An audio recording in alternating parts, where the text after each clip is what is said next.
Disgrasya ang sinapit ng babaeng naghahatid lang sana ng kanyang mga anak para i-enroll sa pasukan. Patay ang babae matapos siyang magulungan ng bus. Saksi, si Efren Mamak ng GMA Regional TV.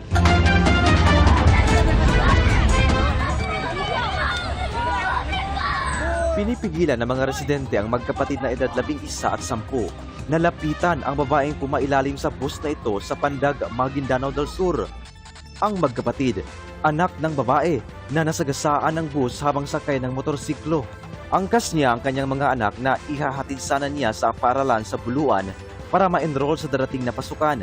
Sa kasawiang palad, nabangga sila ng kasunod na bus. Itong buster, yung driver, iniwasan niya yung lubak-lubak na cemented road. Then, pag-iwas niya, nasaunaan niya yung motor. Pagbusinan niya, parang nagulat yung driver kaya yun, nabangga ng bus yung likod ng motor. Tapos, naulog yung babae, doon na sa ulo ng bus. Kaya pumailalim doon sa tire ng bus, doon sa front. Nagtamo ng minor injury ang dalawang bata matapos tumilapon mula sa motorsiklo.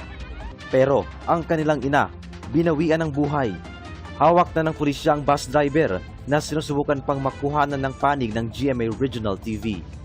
Sa Pagbilao, Quezon, wasak ang isang bahay matapos salpukin ng 10-wheeler.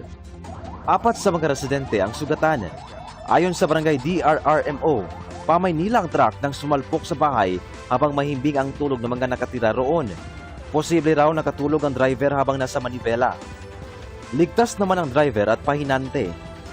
Sa Macalelon, Quezon pa rin, inararo ng pickup truck ang isang waiting shed sa kanahulog sa bangin.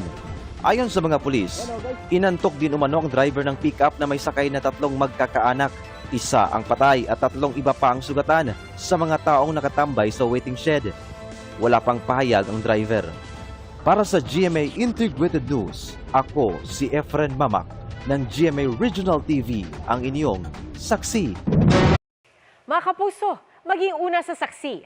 Mag-subscribe sa GMA Integrated News sa YouTube para sa iba't ibang balita.